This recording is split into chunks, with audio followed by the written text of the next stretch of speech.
Microsoft Windows దెబ్బకు శుక్రవారం నాడు ప్రపంచం ఒకంత స్తంభించిందని చెప్పాలి. ఒకటి కాదు, ఎయిర్లైన్స్తో పాటు టెలికమ్యూనికేషన్స్, సూపర్ మార్కెట్లతో పాటు పలు సర్వీసులకు తీవ్ర అంతరాయం ఏర్పడింది. మైక్రోసాఫ్ట్ విండోస్లో తలెత్తిన సాంకేతిక సమస్యలతో పలు సేవలు నిలిచిపోయాయి. ఇండియాలో అయితే ఇండిగోతో పాటు విసారా, స్పైస్జెట్, ఇండియన్ ఎయిర్లైన్స్ సేవలకు కూడా తీవ్ర అంతరాయం ఏర్పడింది. ఈ కారణంగా పలు విమాన సర్వీసులు రద్దయ్యాయంటే పరిస్థితి ఎంత తీవ్రంగా మారిందో అర్థం చేసుకోవచ్చు. మైక్రోసాఫ్ట్ విండోస్లో తలెత్తిన సమస్యలతో విమాన సర్వీసులకు అంతరాయం ఏర్పడటంతో ఎయిర్లైన్స్ ఈ మేరకు ప్రయాణికులకు సమాచారం అందించాయి. సోషల్ మీడియా వేదికగా ఎప్పటికప్పుడు అప్డేట్స్ ఇస్తూ ముందుకు సాగాయి.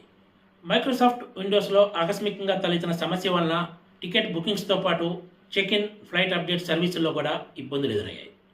అగ్రరాజ్యం అమెరికాలో కూడా ఇదే సమస్య తలెత్తింది. అక్కడ American airlines, delta airlines, United airlines సర్వీసులు ఇబ్బందులు ఎదుర్కొన్నాయి. అమెరికాలో కూడా పలు విమాన సర్వీసులను రద్దు చేశారు. ప్రపంచవ్యాప్తంగా పలు సిస్టమ్స్లో మైక్రోసాఫ్ట్ విండోస్లో బ్లూ స్క్రీన్ ప్రత్యక్షమైంది. ఈ సమస్యపై మైక్రోసాఫ్ట్ కూడా స్పందించింది. ఇటీవల చేపట్టిన క్రౌడ్ స్ట్రైక్ అప్డేట్ వల్లనే ఈ సమస్య తలెత్తినట్లు గుర్తించమని వెల్లడించింది. సమస్యను గుర్తించినందున దీన్ని ఫిక్స్ చేసేందుకు సాధ్యమైనంత వేగంగా చర్యలు తీసుకుంటున్నట్లు తెలిపింది. క్రౌడ్ స్ట్రైక్ అప్డేట్ వలన సైబర్ సెక్యూరిటీ సేవలు మరింత మెరుగవుతాయని వెల్లడించింది. అంతర్జాతీయంగా పలు స్టాక్ మార్కెట్లలో కూడా మైక్రోసాఫ్ట్ విండోస్లో తలెత్తిన సమస్య వలన తీవ్ర ఇబ్బందులు ఎదుర్కొన్నట్లు వార్తలు వస్తున్నాయి. భారత ప్రభుత్వం కూడా దీనిపై స్పందించింది. విండోస్లో తలెత్తిన సమస్యపై మైక్రోసాఫ్ట్తో టచ్లో ఉన్నట్లు వెల్లడించింది. Please subscribe TGTV.